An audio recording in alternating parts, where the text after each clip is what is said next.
right, coming up next, it's a bantamweight matchup between Frankie Saenz and Borg.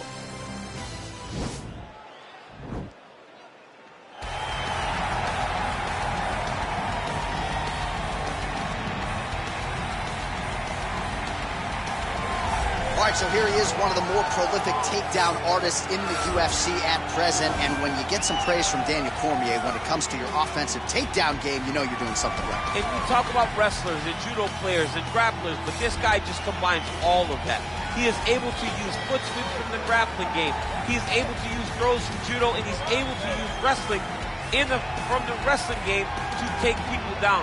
He has an array of takedowns at his disposal, and he uses every single one of them. From the speed of the level change to the timing to the knowledge of where to go next when the guy starts to defend, he's truly, truly something special. I don't think he could take you down, but tonight he doesn't have to. So in this matchup, prevailing wisdom is he'll be able to get this fight to the canvas.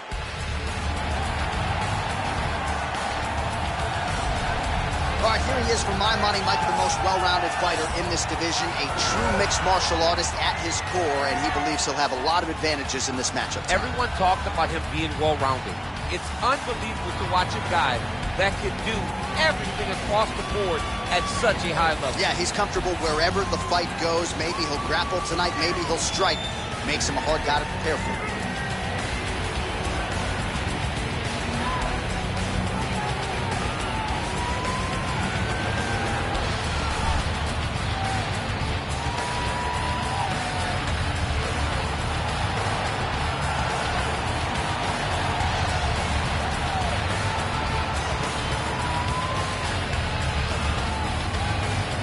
And now our tale of the tape for this bantamweight fight.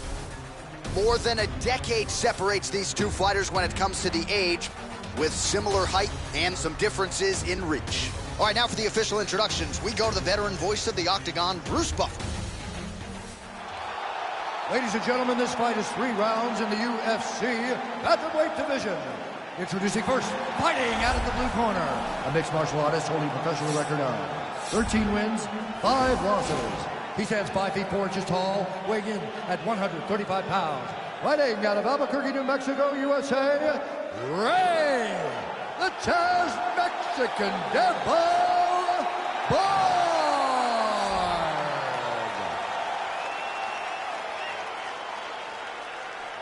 And now introducing his opponent, fighting out of the red corner, a mixed martial artist holding a professional record of 13 wins, 7 losses. He stands 5 feet 6 inches tall, weighing in at 135 pounds. Frankie Saenz.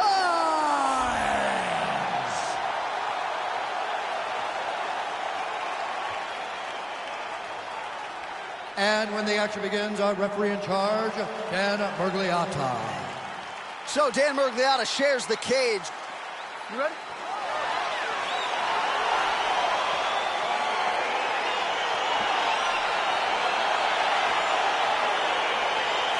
Well, these guys have been on each other's radars for quite some time. Tonight, it shall be done. Both guys well-rounded. You think we're getting a kickboxing match tonight or what? You just don't know, right? You don't know who's going to be able to employ their strategy the way that they need to. This is a close fight on paper, and also in every performance we have seen them put on, these guys seem to be the mirror image of each other. Oh, nice connection by him there with the right hand. The right hand is the dominant hand, and you can see how well he throws it. And everything's landing with so much power. Borg circling now towards the left. Ooh!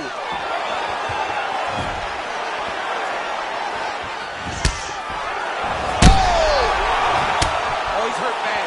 He's hurt bad, John. He's got to press him. He's got to go chase that finish down now.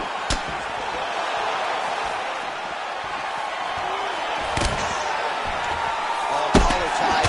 Saenz gets caught with that punch. Don't be afraid to get that head off the center line. Just over 3 minutes to go in our first round. Saenz gets caught by the straight punch. And he finally gets the takedown now. So what do they say? Try again. If at first you don't succeed, you try again. And this guy is the poster boy for that saying, because he shot many takedown attempts, and he finally has secured it. Single leg takedown attempt here, and did that get you out of your seat? Beautifully done by him there. Oh, man, I jumped up and down. Am I watching the Olympics or a mixed martial arts fight? You don't see single legs this good unless you're watching a real high-level wrestler. Big body kick. Big punch lands through the middle. Look at him working at trying to shut the liver down. He changes the angle, finds the right spot to land that punch to the head from the clinch. What does he do now that he has this clinch position? So just over 20 total strikes have now landed for Ray Borg. Ooh, head kick lands, he's hurt.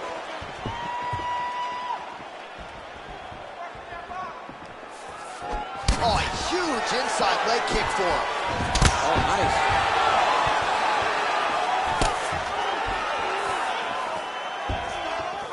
All right, 45 seconds now to go in the round. Just misses with the punch by Borg. Oh, massive head kick there. We'll see if he can finish. 20 seconds left.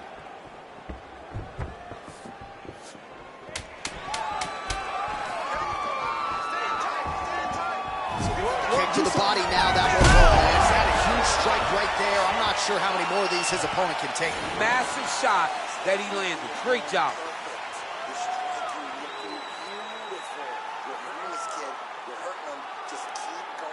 All right, a lot of high-level highlights from that last round, DC. Take us through the replay.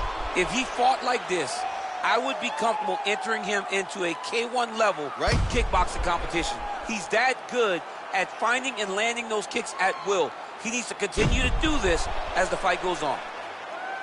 All right, DC, here we go with our next round. It wasn't just the accuracy, it was the aggressiveness, the volume. It was unbelievable to watch him be so active. The cardio, the push, the pace, and the pressure that he fought with. It's going to be very interesting to see if he can maintain this over 15 rounds. And he lands a kick to the leg now. Pretty good work on the feet tonight by Saenz. Taken down by Borg. Posturing up now. And now the damage is about to start. Back to the stand-up now. Both fighters upright.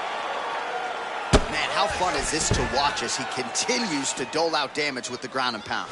Take it back to the days of guys like Mark Coleman, just beating people up in the ground and pound. This guy is a throwback fighter. He's very fun to watch. Yeah, the Godfather would be proud.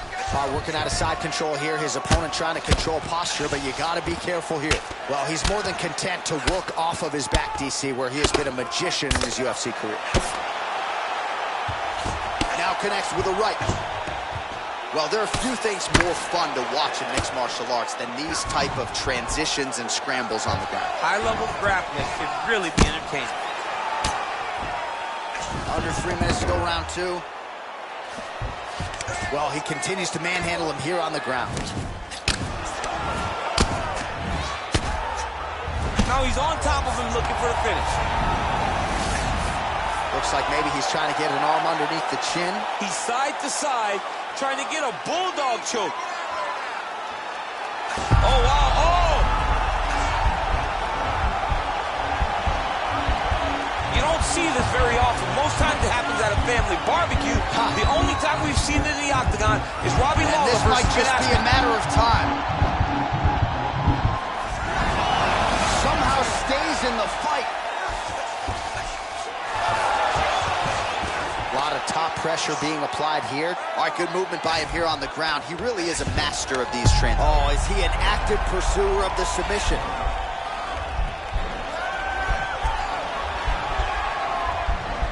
Oh!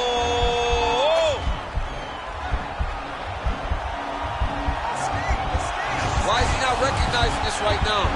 He's got to recognize this is dangerous. This is a dangerous position. And he's out. Strong bottom work here, staying busy. Now trying to hip escape. He's just trying to move out of this position off the bottom.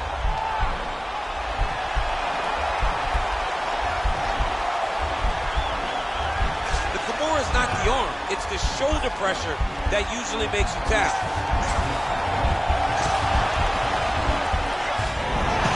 Brilliant submission defense there.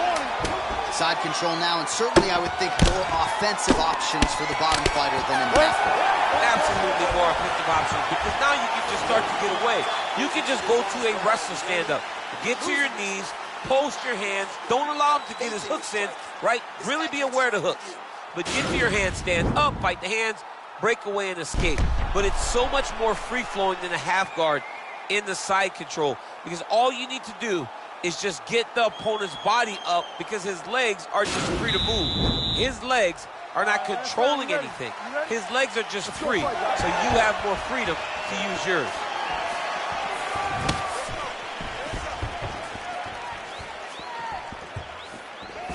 Borg gets stung by that leg kick. That punch no good. Oh, shot to the body connects there. He hasn't really thrown too many body strikes in this fight, but now, as this fight goes on, he is not discriminating, working the body, and those shots are going to count. Look at him whip his hip into that kick. Man, he's just got a great feel. Over the top. This fight's going to be over. What a great way of mixing up with the match. He didn't stay in court. He mixed it up. He was hiding the punch so low, and now he got him hurt very badly. All right, he's got the feet on the hips now, DC, in a pretty good position to get out, I would think, if he so chooses. Absolutely. This is the ideal position for escaping. Now, you're not going to get a submission off or anything like that, but you having your feet on your opponent's hips, it just allows you to build a push. You just push with your feet. You elevate your opponent's hips away from you, and then you just get a jiu-jitsu escape. Push your hands back, hip heights up, back to your feet. Now we're back to fight.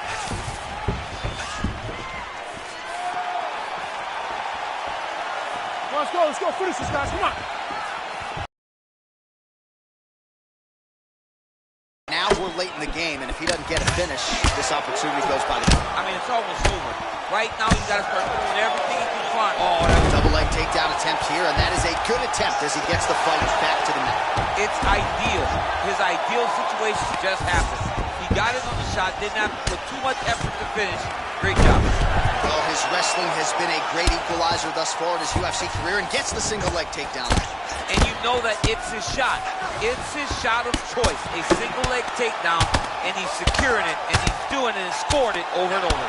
Outstanding ground and pound here. Somewhat of a lost art in MMA, at least in terms of making sure that every strike counts. Not an issue for him. He's making every single one of them count. He is not pity-packing. He's not touching. Every punch that lands, he wants you to feel it. Beautiful movement, hip work on the ground here, just outstanding with the transition. He is not staying in one place on the ground. That's very important. Borg's going for a choke. Oh, nice. There it is. It's in there deep. There you go.